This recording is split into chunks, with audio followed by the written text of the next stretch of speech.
Nous nous présentons à vous comme étant une association de recherche et d'investigation dans le domaine de la généalogie, spécialisée dans l'histoire ancienne de Paris et de la France au XIXe siècle.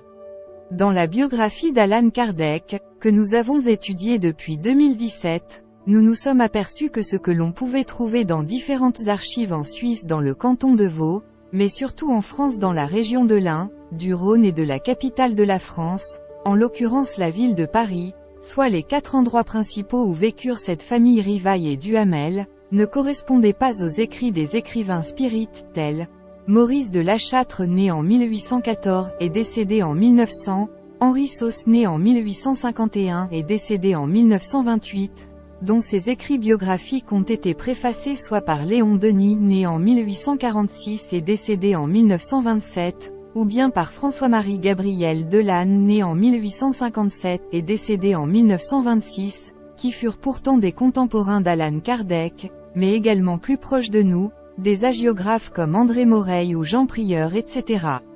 Des biographies édifiées principalement à partir d'informations verbales et surtout extravagantes de notre point de vue, émanant de l'escroc de l'affaire Buguet et les photos spirites truquées en 1874 et en 1875, nous voulons parler de Pierre Gaëtan Lesmarie, le digne successeur du codificateur du spiritisme, après 1869.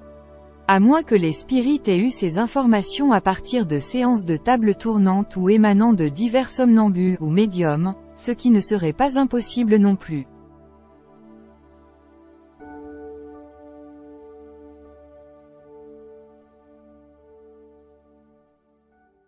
En collectant les principales informations et surtout en faisant un rapide récapitulatif de ce que nous ont avancé ces grands écrivains spirites que nous venons de vous citer, nous aurions le portrait de Denisard Hippolyte Léon Rivail dit Allan Kardec, qui pourrait ressembler à ceci. Extrait. Allan Kardec aurait eu un ancêtre lointain qui s'appelait Aymar Rivail né à Saint-Marcellin dans l'Isère, proche du roi François Ier, d'Anne de Bretagne et qui était très lié au chevalier Bayard. Son grand-père paternel Antoine Rivail fut seigneur de la Leurchère. Son père Jean-Baptiste Rivail et sa mère Jeanne-Louise Duhamel étaient domiciliés à Château du Loir dans le département de la Sarthe. Le petit Rivail fut baptisé le 15 juin 1805 à Saint-Denis en Bresse, en l'église de Saint-Denis de la Croix-Rousse, qui ne faisait pas partie de Lyon. Son père Jean-Baptiste Antoine Rivail a disparu mystérieusement en Espagne en 1807, pendant les conflits napoléoniens avec le Portugal, sans laisser de traces et sans nouvelles de lui depuis tout ce temps. Pour les scientologues spirites, vraisemblablement décédé sur un champ de bataille ou en service commandé, laissant croire aux lecteurs de passage que ce fut un héros en somme, dans la tête du petit Rivail. Denisard Hippolyte Léon Rivail fit ses premières études à Lyon. Il fut élève à Yverdon-les-Bains, endroit de Suisse dans lequel il remplaça maître Johann Heinrich Pestalozzi, à la direction de son école lorsque celui-ci était absent. Il était bachelier en lettres et en sciences. Il fit des études de médecine et avait présenté sa thèse avec brio.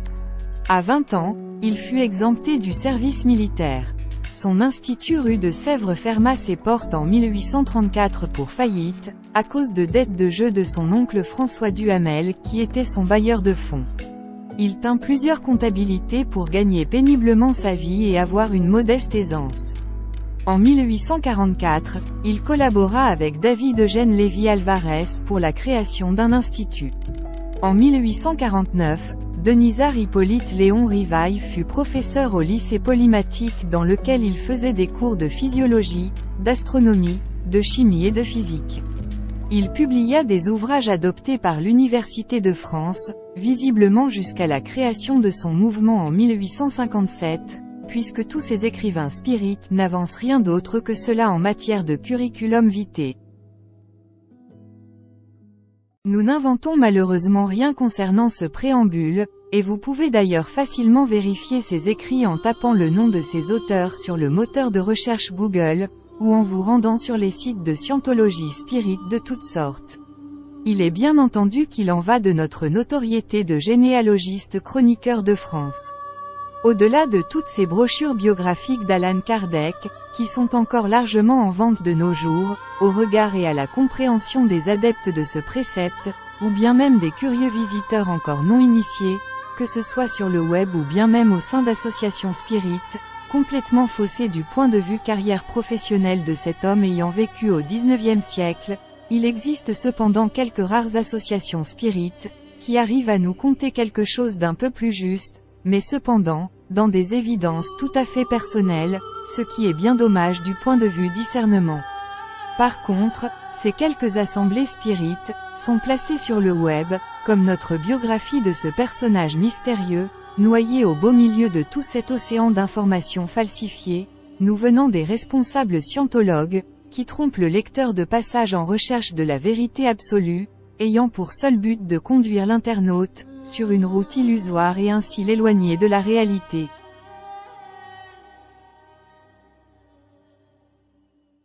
Et concernant ces associations spirites en véritable état de prosternation, avec lesquelles nous avons déjà débattu concernant leur tromperie sur les biographies nécromanciennes d'Allan Kardec, il nous a été simplement fait cette remarque générale, aussi consternante que délirante, extrait, et alors, cela n'a aucune importance ?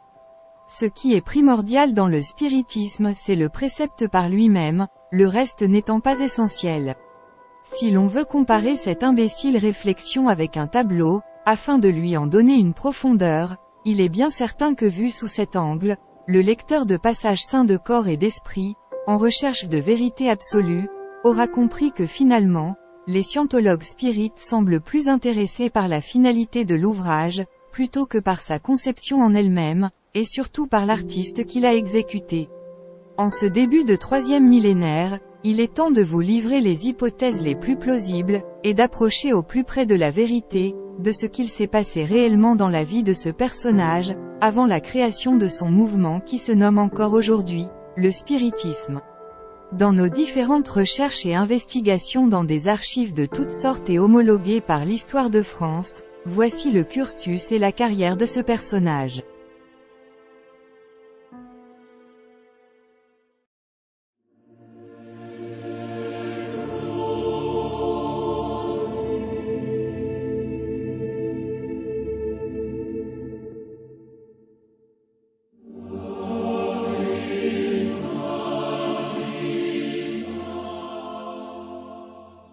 Dans le premier volet, nous avions évoqué la vie d'Allan Kardec, depuis sa naissance, jusque dans les années 1820. Concernant la suite de cette biographie historique, lorsque cette fratrie revint en France en cette année 1820, après avoir passé un séjour en Suisse, à l'abri des troubles dits napoléoniens, nous pensons qu'elle rejoignit le département de l'Ain à Saint-Denis-les-Bourgs, au domicile de Charlotte-Marie Beauchard, la mère de Jeanne-Louise Duhamel, la maman de Kardec, car nous n'avons encore rien retrouvé dans le bottin des adresses sur la ville de Paris et de la ville de Lyon, à cette époque concernant la famille Rivail, et même dans différentes et autres archives que nous avons consultées. Des recherches qui sont toujours en cours bien évidemment. Quelques années plus tard, soit en 1822, Denisard Hippolyte reconnu Rivail, s'installa avec son oncle François Duhamel, qui fut son bailleur de fonds, au 117 rue de la Harpe à Paris dans le 5e arrondissement, le quartier de l'actuelle Sorbonne. Nous pouvons penser sans vraiment l'affirmer, par manque de sources évidentes et relatives au désastre des guerres napoléoniennes, qu'effectivement cette rue étant distante de l'Institut de Monsieur Boniface, d'environ 400 mètres ou 6 minutes à pied, un personnage que nous avons évoqué dans le chapitre 1er, le jeune reconnu Rivail fit peut-être ses premières armes en qualité d'instituteur débutant à cet endroit, ce n'est pas impossible du tout, loin s'en faut. Maintenant, concernant veuve Charlotte-Marie Beauchard, la mère de Jeanne-Louise Duhamel, étant décédée le 3 décembre 1825 à Saint-Denis-les-Bourgs dans l'Ain, il nous apparaît peu probable que la mère d'Allan Kardec laissât sa propre mère seule dans ce département aussi éloigné de la capitale, à cette période, étant donné son grand âge à ce moment-là. Pour preuve, une archive de la minute du greffe du tribunal de première instance de l'arrondissement de Bourg, chef-lieu du département de l'Ain, que nous avons en main, qui nous indique que la mère d'Allan Kardec, Jeanne-Louise Duhamel habitait toujours à Saint-Denis près de Bourg jusque minimum 1828, et dont nous vous indiquerons quelques précisions lorsque nous aborderons l'année en question.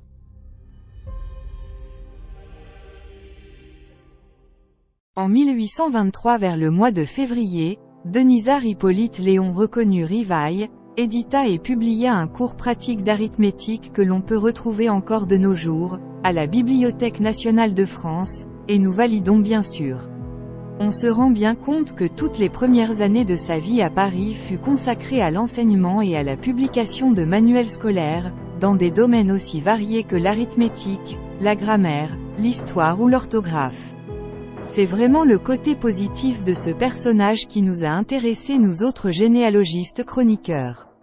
En plus, il pouvait effectivement faire imprimer tous les livres qu'il avait produits en matière d'éducation scolaire, copiés sur le modèle de Johann Heinrich Pestalozzi, en sa qualité de simple instituteur, car rappelons-nous toujours qu'il était issu d'une famille très huppée, et il pouvait se le permettre contrairement à d'autres enseignants de base comme lui, qui avaient moins de chance dans le fond, étant entendu qu'il ne faut pas confondre celui qui écrit un ouvrage en qualité d'auteur, avec celui qui le fait simplement imprimer, ce qui n'est pas pareil, surtout au XIXe siècle si misérable, dans lequel celui qui avait de l'argent, avait la maîtrise et les pleins pouvoirs, en quelque sorte.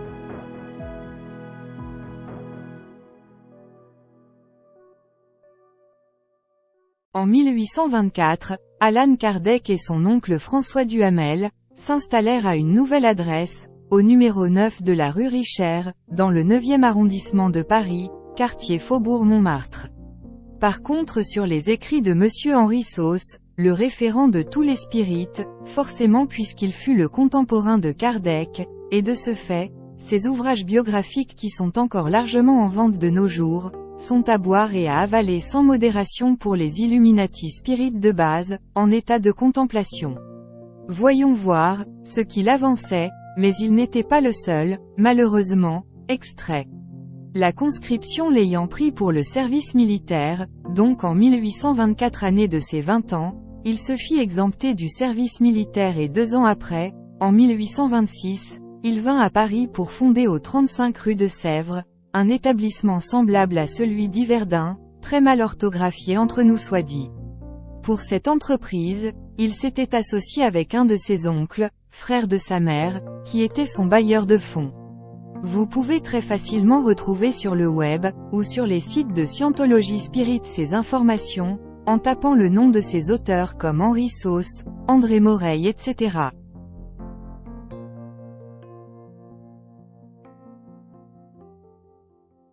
Maintenant voilà ce que vous disent les généalogistes chroniqueurs de France. Ben voyons, encore des renseignements pris auprès d'esprits farceurs, autour de séances de table tournante ou de tablettes Ouija, voire auprès de médiums ou de voyants.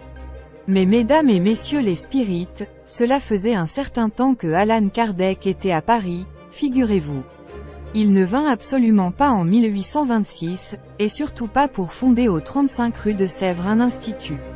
Tout au moins pas tout de suite, car il n'était pas encore à cette adresse voyons, pas avant 1830, et pas de chance pour ces auteurs écrivains biographes majeurs du spiritisme, car l'information est de nos jours, visible dans les archives de la ville de Paris, et pour le reste ce sont nos propres recherches et investigations, et nous nous en expliquons ci-dessous pour votre information, évidemment pour une petite leçon d'histoire de France, dans les livres ayant toujours pignon sur rue, et non dans les livres de fiction spirit, sortis d'on ne sait où, et dont les Illuminati Spirit absorbent les écrits, sans réfléchir plus en avant, et le pire de tout, en diffusant et colportant les informations en toute naïveté.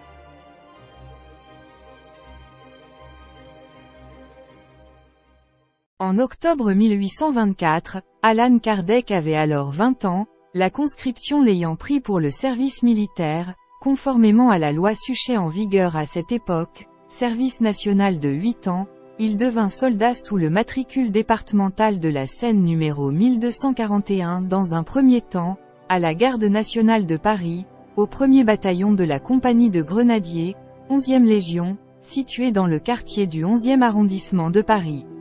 Il fut même élevé au grade de caporal de la dite compagnie, en date du 24 mai 1831, contrairement aux spirites qui nous disent qu'il fut exempté de son service militaire. En effet, depuis quand est-on nommé caporal d'un régiment de corps, dans l'armée française, sans avoir fait au préalable un quelconque service militaire, non seulement quelques années après les grandes guerres napoléoniennes, mais surtout encore en période de conflit, qui se préparait au nord comme au sud? Par l'opération du Saint-Esprit peut-être, en informant tout de même le lecteur de passage ayant les pieds bien sur terre et surtout les idées claires, que la garde nationale fut dissoute momentanément en date du 29 avril 1827 sur ordre du roi Charles X, nous dit-on sur les archives militaires. Les gardes nationaux s'étaient retirés mais gardèrent les armes. C'est peut-être pour cela que l'on retrouve ensuite, Denisard Hippolyte Léon reconnu Rivaille au 61e régiment d'infanterie de ligne en garnison à Rouen. Nous retrouvons d'ailleurs un second document, qui est son congé de service, en réserve, en tant que soldat fusilier, pour la dernière année qu'il lui restait à effectuer, jusqu'à sa libération. Les deux documents sont sur notre site historique généalogique, geneanet.org, l'ACA 54.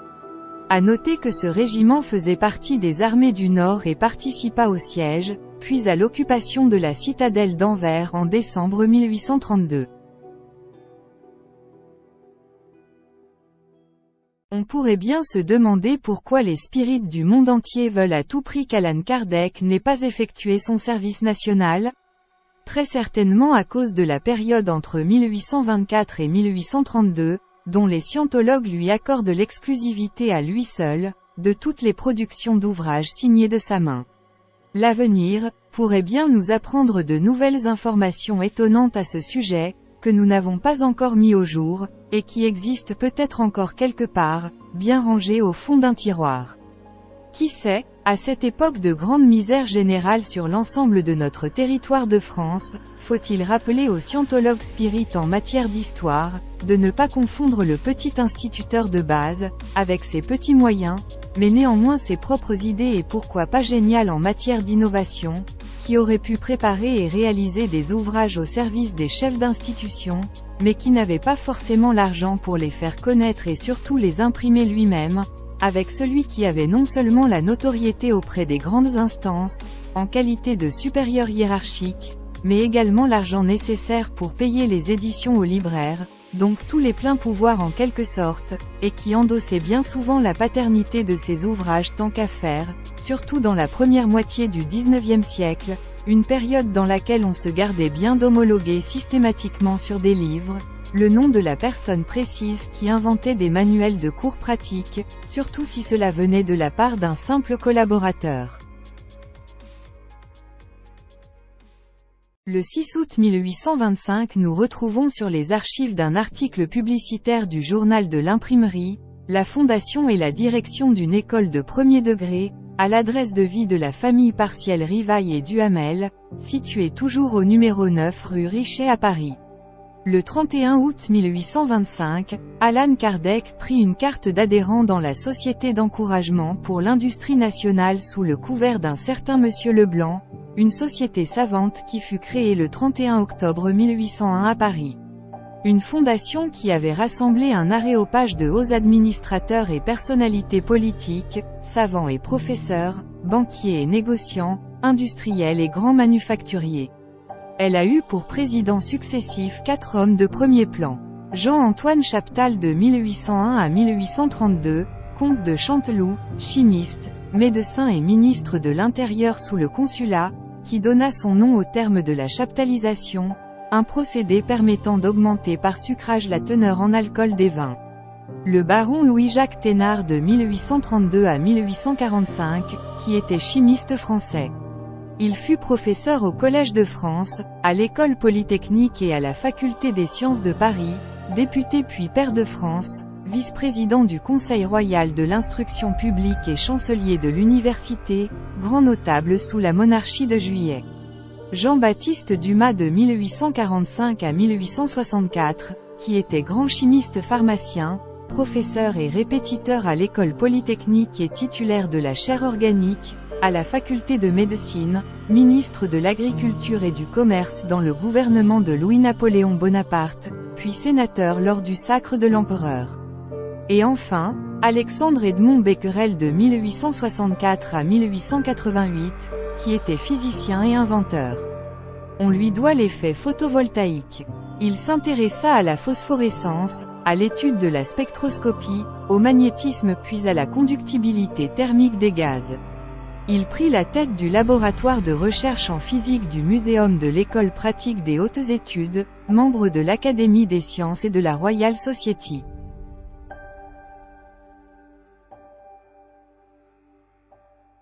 Il était de bon ton de faire partie de cette élite bourgeoise, afin de se placer confortablement dans la ville de Paris, être en position de force soi-même, et se faire un nom tant qu'à faire, au travers d'une économie qui redémarrait sérieusement.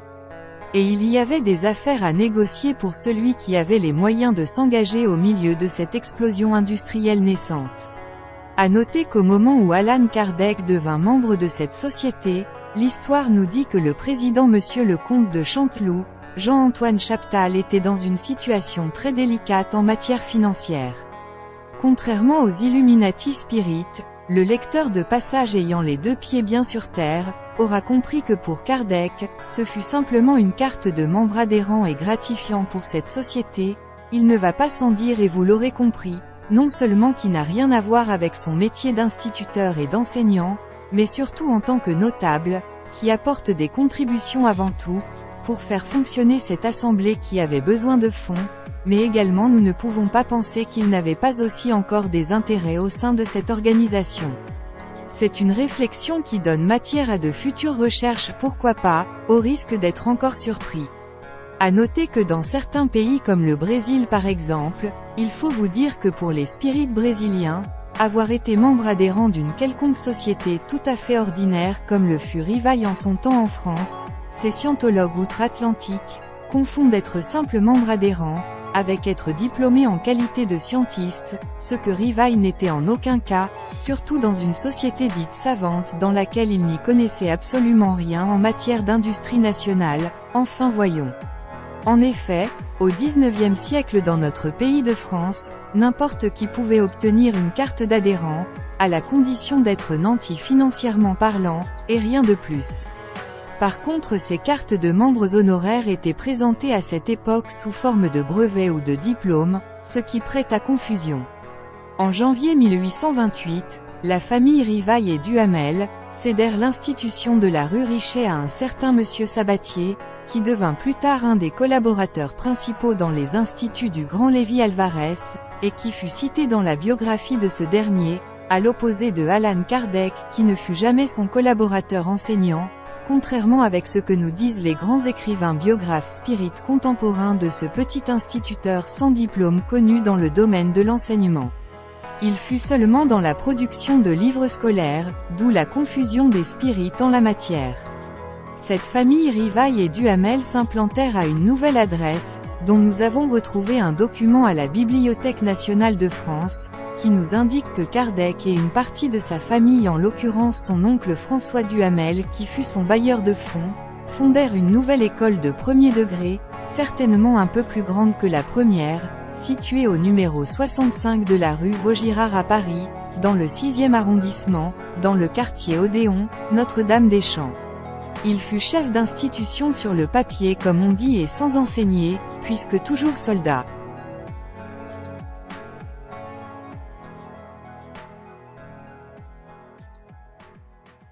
Denisard Hippolyte Léon reconnu Rivail avait pris en même temps, une carte de membre correspondant et honoraire de la Société d'émulation et d'agriculture de l'Ain fondée en 1783, par un certain Thomas Philibert Ribou né en 1755 et décédé en 1835. Entre parenthèses, une autre congrégation dans laquelle Kardec n'avait aucune quelconque accointance. Nous nous sommes demandé pendant de longs mois de recherche et investigation, pourquoi Allan Kardec qui était installé définitivement à Paris, depuis un certain nombre d'années pouvait bien faire, d'avoir encore cette attache avec le département de l'Ain. Ce qui était seulement plausible pour nous, était dans la mesure où la famille Rivail et Duhamel originaire de cette province, avait peut-être encore quelques affaires qui tournaient pour elle dans cette lointaine région française, bien que cette contrée soit distante de la capitale de plus de 400 km. Mais également, Un autre parallèle en matière de questionnement, pourquoi à cette même époque, Rivail était allé aussi loin de Paris, en l'occurrence à Arras, une ville distante de 185 km de la capitale, pour se présenter à un concours relatif à l'enseignement la même année, et chose bizarre, qui ne fut couronné pour lui, que 3 ans plus tard, soit en 1831, alors qu'il en existait tant à Paris, un endroit où il vivait désormais. On se demande bien comment il faisait d'ailleurs. Bénéficiait-il donc d'autant de faveurs et d'égards dans son régiment de grenadiers, mais toujours est-il qu'il s'était effectivement et bel et bien inscrit en même temps en cette année 1828, non seulement dans cette société dite savante, située à Bourg-en-Bresse dans l'Ain, près de la Suisse, mais également dans ce concours de la ville d'Arras tout à fait au nord de la France. 2 villes très éloignées l'une de l'autre, et vraiment cela nous posait vraiment une grande énigme dans nos recherches et investigations. Il avait en effet présenté dans cette ville du Nord, un plan pour l'amélioration de l'éducation publique, soutenu par son ami André-Marie Ampère, un bon partenaire utile, sous l'appellation et l'examen de la question suivante, pour être le plus direct possible, quelles sont les modifications utiles et faciles à introduire dans l'enseignement actuel des collèges, pour le mettre plus en rapport avec l'état de la civilisation et les besoins de l'époque? Avec un sous-titre, pour qu'un plan d'études soit bon, il doit satisfaire aux besoins de la généralité. S'il ne convient qu'à une seule classe d'individus, il est nécessairement vicieux. Une petite précision historique au passage, étant que cette société d'Arras avait disparu momentanément en 1793, et fut reconstituée en 1817, sous le nom de Société royale de l'Académie d'Arras, pour être très précis.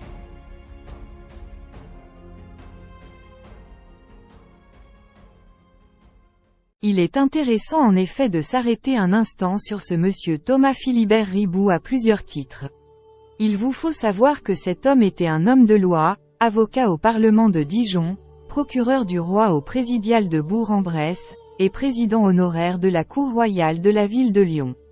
Mais aussi subdélégué de l'intendance de Bourgogne-en-Bresse, homme politique puisqu'il fut député de l'Ain, membre de la noblesse et chevalier d'Empire en 1808, sans oublier qu'il fut historien, officier de la Légion d'honneur et évidemment président de la Société d'émulation et d'agriculture de l'Ain. Un homme très important et très influent à cette époque.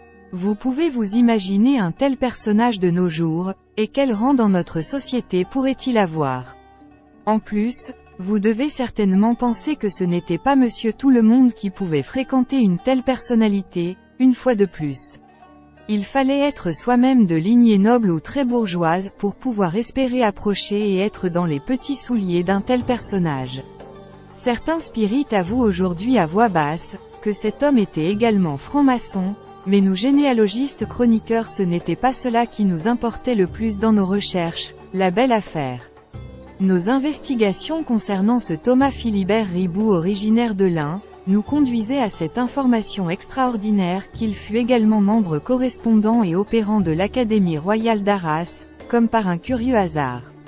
Un oisif et un rêveur ne peut pas faire un quelconque rapprochement avec quoi que ce soit, mais il est bien évident, et nous nous adressons principalement aux lecteurs de passage ayant du bon sens, pour se faire individuellement leur propre opinion, en tant que libres penseurs s'ils sont comme nous, et songez un seul instant qu'il aurait pu y avoir de la sympathie ou du favoritisme de la part de ce monsieur Riboud, qui avait à n'en pas douter le bras long, auprès du président du jury de l'Académie d'Arras, monsieur Philis, qu'il connaissait pour sûr, à destination d'un jeune instituteur bourgeois, qui venait de s'investir comme membre honoraire et surtout gratifiant à l'intention de la Société d'émulation et d'agriculture de l'Ain, sous la présidence de ce même monsieur Riboud, et ainsi obtenir les lauriers à ce concours, qu'il présenta bizarrement dans un même temps.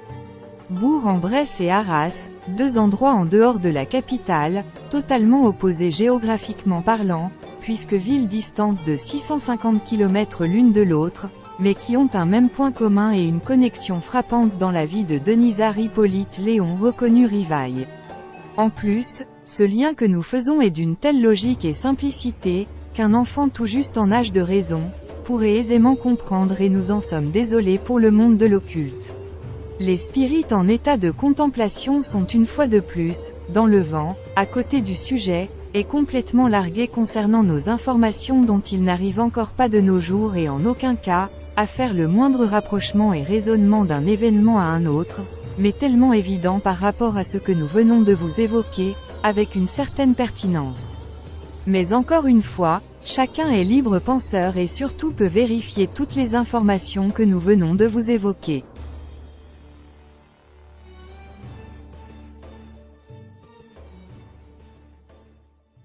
Aujourd'hui, nous comprenons mieux les choses, et c'est tout de même formidable, qu'à chaque fois que nous nous arrêtons un instant sur un personnage ayant côtoyé de près comme de loin cette famille Rivail et Duhamel, eh bien, il y ait comme qui dirait, des causes à effet. Par rapport à ces deux sociétés que nous avons voulu vous expliquer dans les moindres détails, vous devez retenir dans tout cela que Denisard Hippolyte Léon reconnu Rivail, avait surtout des intérêts financiers ou autres, à pénétrer dans ces sociétés, moyennant des contributions et vous l'aurez compris. Cela lui permettait d'avoir des entrées de toutes sortes dans le monde de la bourgeoisie, et avoir des facilités dans les différentes démarches qu'il avait à faire pour se frayer un chemin dans cette France du XIXe siècle, en pleine explosion industrielle. Il vous faudra aussi toujours garder en mémoire que ce n'était pas n'importe quel quidam qui pouvait entrer dans ces sociétés, contrairement à ce que pourraient vous dire les spirites, qui insistent lourdement en nous faisant croire que Allan Kardec s'ingéniait avant tout à survivre, plutôt que de chercher différents moyens pour s'enrichir de plus en plus, avoir un patrimoine et une notoriété. Comme ses ancêtres en leur temps. C'est bien connu, lorsque l'on est riche et bourgeois de naissance, on veut toujours être plus riche que celui qui est plus riche que soi. Telle était la loi dans cette aristocratie française du XIXe siècle. À noter que la suite des informations nous laisse supposer que Allan Kardec fut au minimum, très sympathisant et pourquoi pas franc-maçon lui-même déjà à cette époque, surtout lorsque vous connaîtrez la suite de nos informations, qui mériteront mûre interrogation en matière de déduction. D'ailleurs, concernant ces deux sociétés, nous vous apportons une précision supplémentaire qui a son importance historique à la recherche de la vérité, et pour la compréhension de cet épisode précis, dans la vie du personnage Allan Kardec. En effet, en date du 17 mars 1828, nous retrouvons une archive, en l'occurrence un extrait des minutes du greffe du tribunal civil de première instance de l'arrondissement de Bourg, chef-lieu du département de l'Ain, concernant la succession de la famille Bochart parent maternel de la mère d'Allan Kardec, en l'occurrence Jeanne-Louise Duhamel, sur laquelle nous pouvons lire en toutes lettres qu'elle était encore domiciliée et propriétaire d'un bien à Saint-Denis près de Bourg toujours à cette époque, précisément à la date d'une requête administrative qu'elle avait engagée auprès des magistrats, soit le 10 mars 1828. Sur ce document officiel, on y apprend entre autres que Jeanne-Louise Duhamel était toujours ignorante à ce moment-là, concernant la disparition de son mari Jean-Baptiste Antoine Rivail depuis 1808 environ, nous dit-on sur cette minute, alors que ce dernier était juge militaire dans les armées françaises. Jeanne-Louise Duhamel avait en effet saisi le tribunal compétent sur son lieu de vie, afin d'obtenir l'autorisation émanant des autorités de la magistrature et du royaume, relative à la vente de son petit domaine de Saint-Denis d'une valeur de 12 000 francs de l'époque, formant la succession de sa mère et pour ce prix être employé jusqu'à due concurrence, au paiement des dettes hypothécaires et le surplus à être perçu pour elle, s'il y avait lieu, car elle était encore mariée à ce moment-là au sieur de la Lévretière, et elle avait besoin de bénéficier de l'article 222 du Code civil et de l'article 863 du Code de procédure pénale pour obtenir satisfaction. Une ordonnance et un mandat qui lui furent accordés par décision de justice.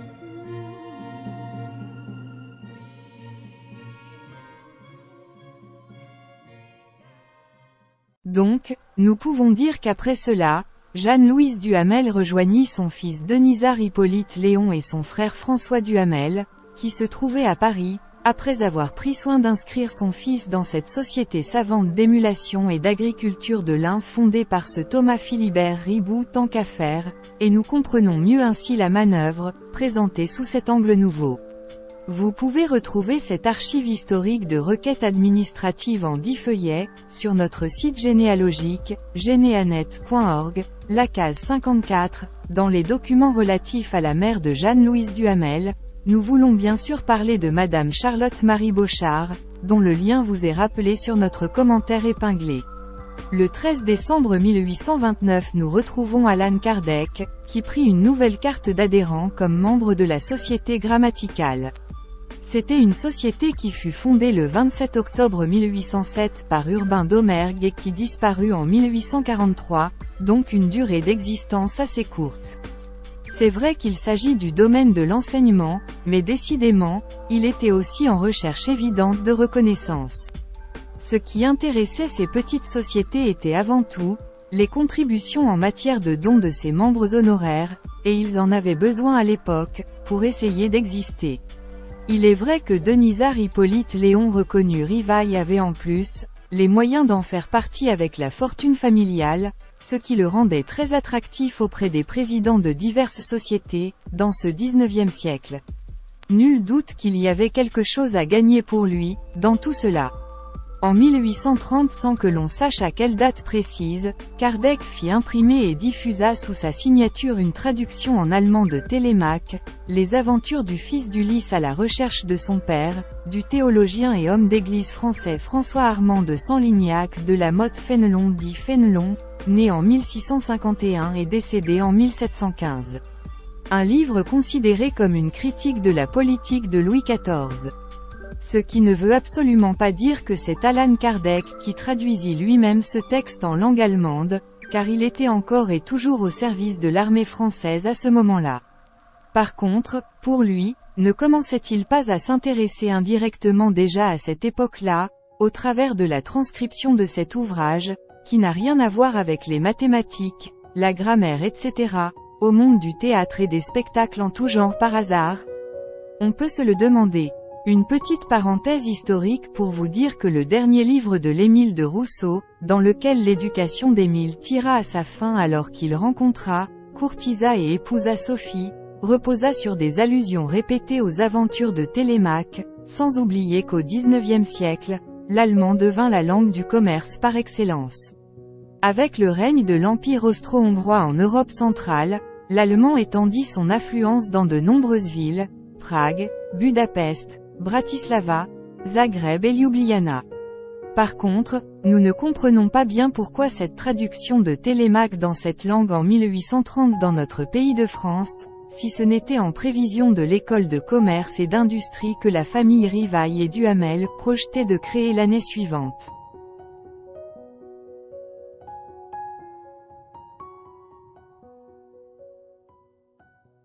Dans les Archives nationales de France nous retrouvons un vieil article de journal datant du 26 août 1830, précisément sur la Gazette des écoles, dans la catégorie Journal de l'instruction, en page 284.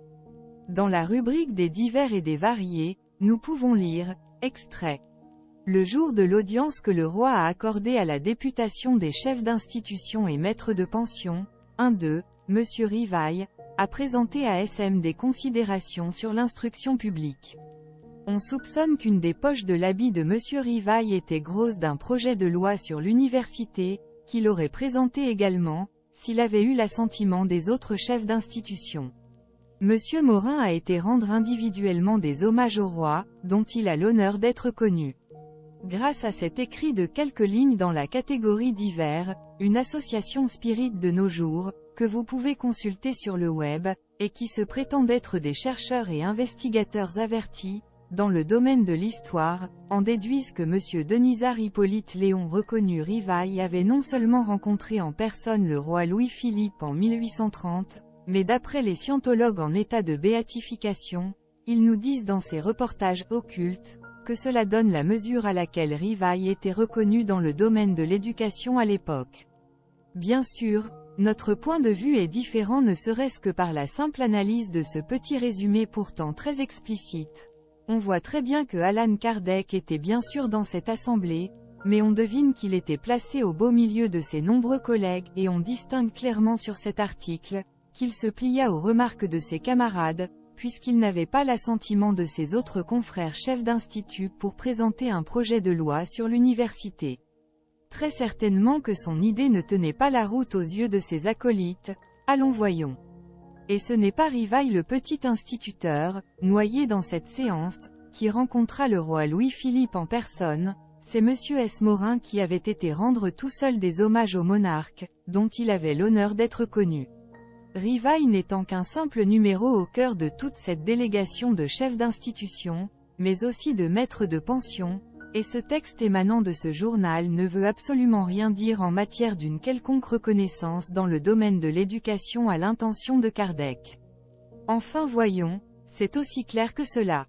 Que de dissonances cognitives nous venant des spirites toujours en état d'apesanteur et d'extase face à ce petit instituteur sans diplôme connu, dans le domaine de l'enseignement. Simplement de l'argent pour se baptiser lui-même chef d'institut ou directeur de lycée polymatique.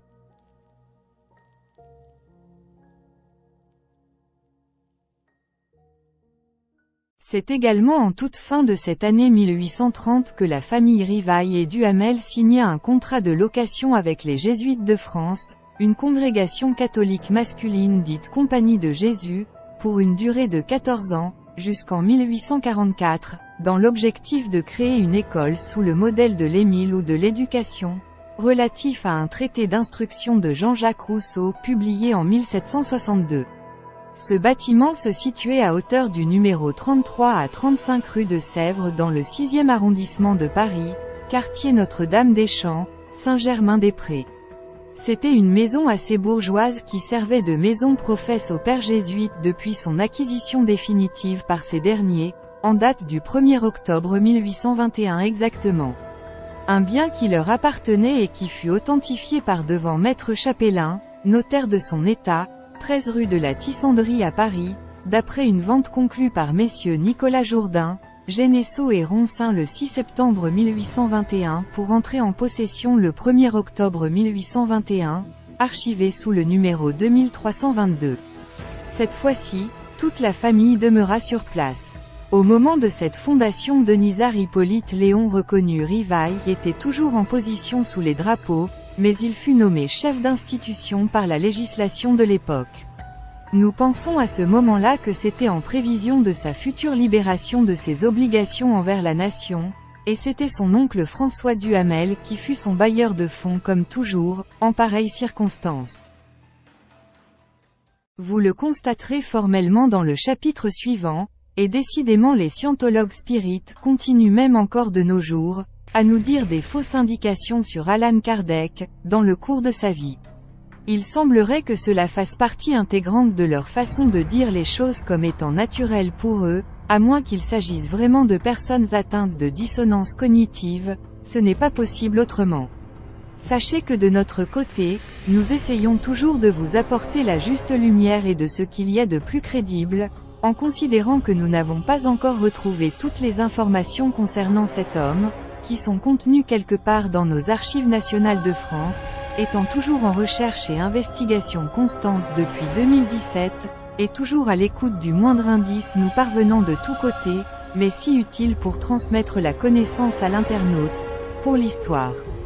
Vous pouvez consulter les liens web, que nous mettons à votre disposition sur le commentaire épinglé, et nous vous invitons à visionner le petit reportage qui suit, sur l'escroquerie du magnétisme de Franz Anton Mesmer, que les scientologues spirites d'aujourd'hui pensent encore être un phénomène évident, comme ils disent souvent dans leurs conférences, qu'un soi-disant fluide magnétique existe en chacun d'entre nous pour soigner les gens.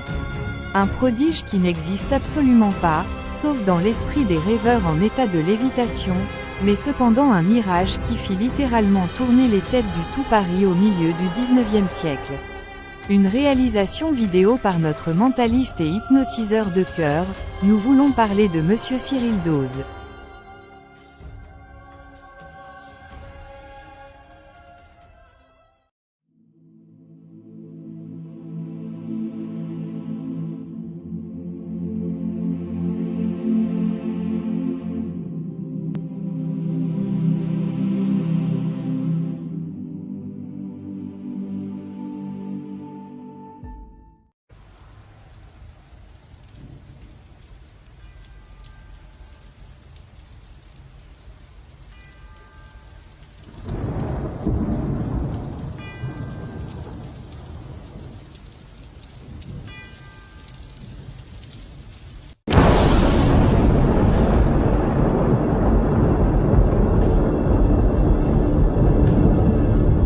Alors, Jean-Fabien, vous êtes voyant, n'est-ce pas? Exactement, je prévois l'avenir. Et celle-là? Hein? Tu l'as prévue, celle-là? Voyez, Jules Edouard, pas besoin de long débat pour démystifier les charlatans.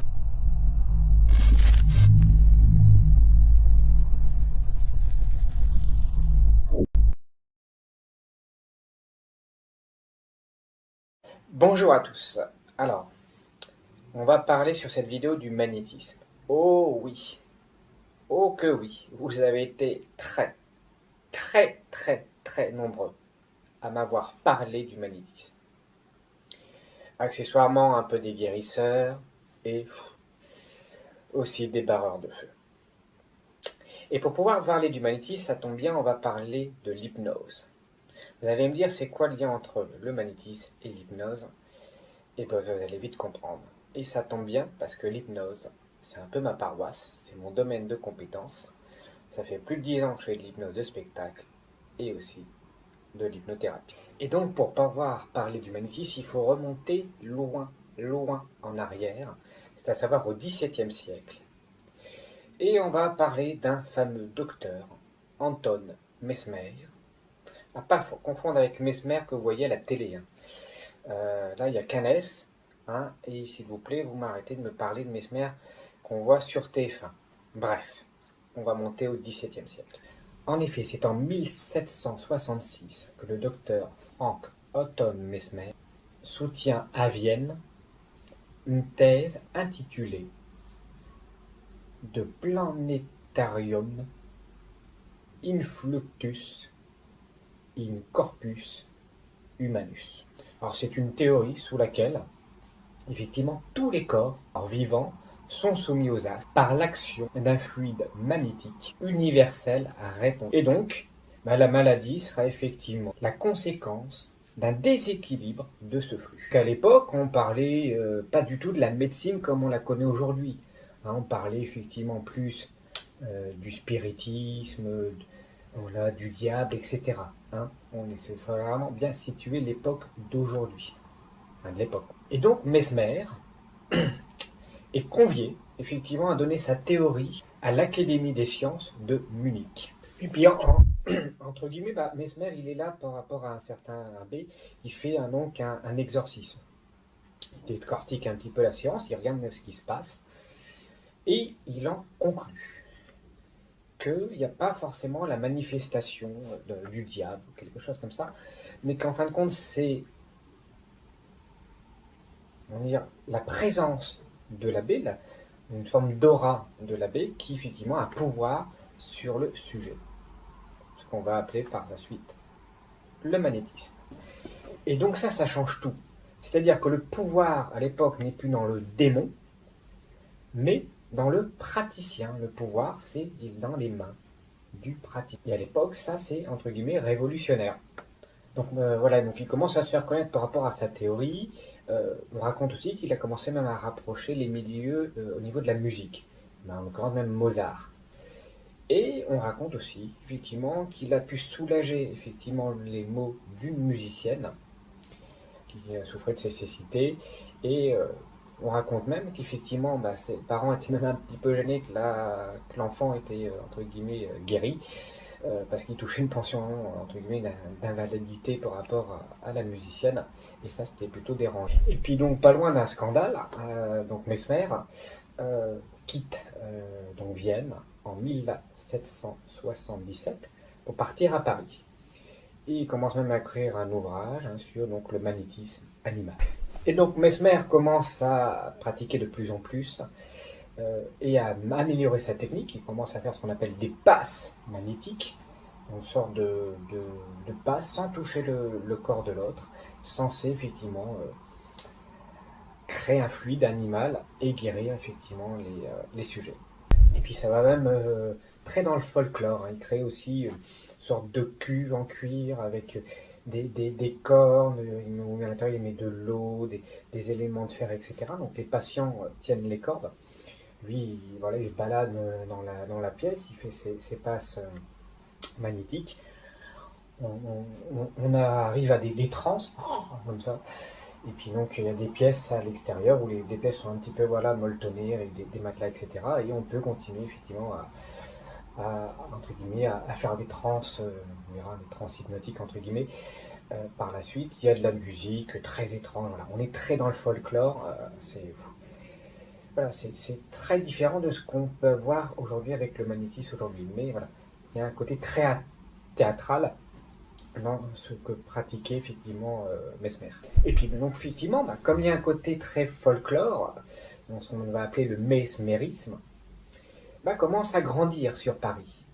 Et ça arrive à un moment donné, à la cour du roi. Et même la légende raconte qu'un des élèves de Mesmer, Telon, aurait effectivement fait du magnétisme sur Marie-Antoinette et qu'elle serait tombée dans les vapes. Ça reste une légende. Et a priori, le roi n'aurait pas forcément été très content de cette situation. C'est un privilège qui est uniquement réservé au roi de pouvoir évanouir la reine. Et donc le roi aurait effectivement fait appel à une commission pour pouvoir enquêter sur effectivement le magnétisme, le mesmérisme. Et donc on fait même appel, à cette époque-là, c'était limite aux plus grands savants de l'époque. Il y avait même Franklin. Et donc tous se réunissent, on reproduit les protocoles et les passes de Mesmer. Il y a vraiment, voilà, c'était vraiment à l'époque quelque chose de vraiment, je dirais peut-être jamais fait à l'époque, avec un tel niveau de recherche scientifique. Il y a eu vraiment tout un protocole pour reproduire ce que faisait effectivement se mettre à la place de Mesmer, donc reproduire tous les protocoles, apprendre effectivement toutes les passes. Et il y a même la notion de l'époque de ce qu'on appelait effectivement les expériences à l'aveugle. Donc à l'aveugle, c'est-à-dire effectivement en aveugle simple ou en double aveugle. Je ne rentre pas dans les détails. Je vous invite plutôt à regarder au niveau de la zététique par rapport à ça, si vous voulez des éléments entre simple aveugle et double aveugle. Alors, et donc, qu'est-ce qu'ils en ont conclu? Ils en ont conclu que le magnétisme n'existait pas. Donc, c'est pas le magnétisme, qu'est-ce que c'est? Ils ont simplement conclu que c'était donc à l'imaginaire des sujets. Un des protocoles qui avait été mis en place, par exemple, était effectivement d'avoir pris les sujets de Mesmer, de les avoir amenés dans la cour du roi, et de leur avoir dit effectivement que tous les arbres avaient été magnétisés au préalable par Mesmer. Pas manqué, effectivement, les sujets commencent à se mettre autour des arbres, et on commence à assister des transes. Très impressionnantes. Par contre, ce que n'avaient pas effectivement oublié de préciser les scientifiques, c'est que Mesmer n'avait absolument pas du tout magnétisé les arbres, il ne s'était absolument rien passé, mais pourtant il y avait effectivement des trans qui s'étaient produits au niveau des sujets. Donc, s'il n'y avait pas effectivement de magnétisme à ce moment-là, quelle était forcément la conclusion? C'est qu'il y avait autre chose, et ça a été donc un des éléments concluants, que c'était donc lié à l'imagination des sujets. Pas manqué, le magnétisme a été interdit en France. Alors, ça fait un petit peu pub au départ sur Mesmer, mais à un moment donné, comme c'était tellement été interdit, il a dû partir de la France. Il a fini sa vie en Suisse allemande, où il en est mort et oublié de tous. Ses disciples ont un petit peu continué ses travaux, mais pas du tout avec la même approche de l'époque, c'est-à-dire qu'ils ont pris la notion de l'imagination, on a commencé à oublier les trans magnétiques, les passes magnétiques, et à effectivement plus se concentrer sur l'imagination du sujet, et on n'était pas du tout sur le côté très oral, beaucoup moins théâtral. Alors il a fallu attendre encore pas mal d'années pour qu'on parle vraiment de l'hypnose à proprement parler. À partir du 19e siècle, on commence à parler du sommeil lucide. C'est pas encore vraiment à l'hypnose comme on en parle aujourd'hui. Il faut comprendre le contexte. On est à l'époque au XVIIe siècle. On est encore entré dans la religion. Il n'y a pas du tout la notion de médecine comme aujourd'hui. Comme je vous dis, on parlait encore à l'époque de l'exorcisme, ce genre de choses. Donc dire effectivement que les sujets avaient lié à leur imagination une capacité à s'auto-guérir, c'était mal vu. Mais pourtant, c'était quand même des conclusions de l'époque. Et donc pour conclure cette vidéo, qu'est-ce qu'on peut dire aujourd'hui? Que ce soit le magnétisme, les guérisseurs, les barreurs de feu, on est dans la même typologie. C'est-à-dire que ça n'est pas effectivement le magnétiseur qui a un pouvoir sur vous, mais c'est vous qui avez un pouvoir sur vous-même lié à votre imagination. Et ça change tout. C'est de l'autosuggestion. Et si c'est de l'autosuggestion, bah c'est de l'hypnose. Et si c'est de la suggestion, c'est pour ça que je parle régulièrement de l'effet placebo et nocebo. Et vous allez me dire, ouais, mais ça fonctionne chez les animaux. Ça fonctionne aussi chez les enfants. Il faut savoir que chez les animaux, comme il n'y a pas la notion de langage, ils ont effectivement une capacité très importante à analyser le comportement de leur maître. Et donc si le maître va être persuadé que ça va faire du bien à l'animal, l'animal va le ressentir, et s'il le ressent, lui aussi va être sujet, de manière inconsciente. Il va aller mieux. C'est aussi simple que ça. Et c'est exactement le même principe pour l'enfant. Un bébé, s'il voit que sa maman, elle va prendre son enfant, elle va dire, tiens, il se sent mieux, donc l'enfant va analyser le comportement de la mère, et inconsciemment, il y a un effet rétroactif, il va sentir mieux. C'est le fameux bisou magique. Un enfant, il se fait bobo. Maman, au secours, c'est une brute, elle veut me faire du bobo. Les courage, n'abandonne pas, mon grand. Continue, ta maman est là si jamais cette fille te fait du bobo. Ah, en fait, je me suis fait bobo, j'ai mal. Maman va faire un petit bobo, un petit bisou, et étonnamment, l'enfant aura plus mal. Pourtant, c'est pas magnétique, il n'y a pas de magnétisme derrière, c'est juste un bisou. Et pourtant, ça fonctionne. C'est aussi simple que ça. Voilà, j'espère vous avoir éclairé le mieux que je peux et rapidement sur une simple vidéo, ça prend du temps, sur la base du magnétisme et les principes qu'on en reconnaît aujourd'hui. Donc non, le magnétisme, ça n'existe pas. Je pense qu'il est quand même préférable de se dire que c'est nous qui avons un pouvoir sur nous-mêmes que de se dire que c'est de se laisser dans les mains d'une personne et de penser que c'est elle qui a un pouvoir sur nous. Je trouve ça tellement plus dommage. Ayez confiance en vous, en vos capacités. Je trouve ça beaucoup plus probant. Bon, en tout cas, je vous dis à très bientôt pour une prochaine vidéo. Oui, ça va avancer, la vidéo sur la voyance. Ne vous inquiétez pas, ça prend du temps. Moi, je ne suis pas youtubeur, je suis magicien à la base et je fais de l'hypnothérapie. Donc je prends du temps pour essayer de vous faire des vidéos de qualité. J'espère que vous les appréciez. Je vous invite, si vous avez aimé, à mettre un petit pouce, ça fait toujours plaisir. À partager pour qu'on soit de plus en plus nombreux. Et que demain, on puisse faire évoluer tout ça. Moi, c'est vraiment mon but aujourd'hui. Allez, salut, bye bye.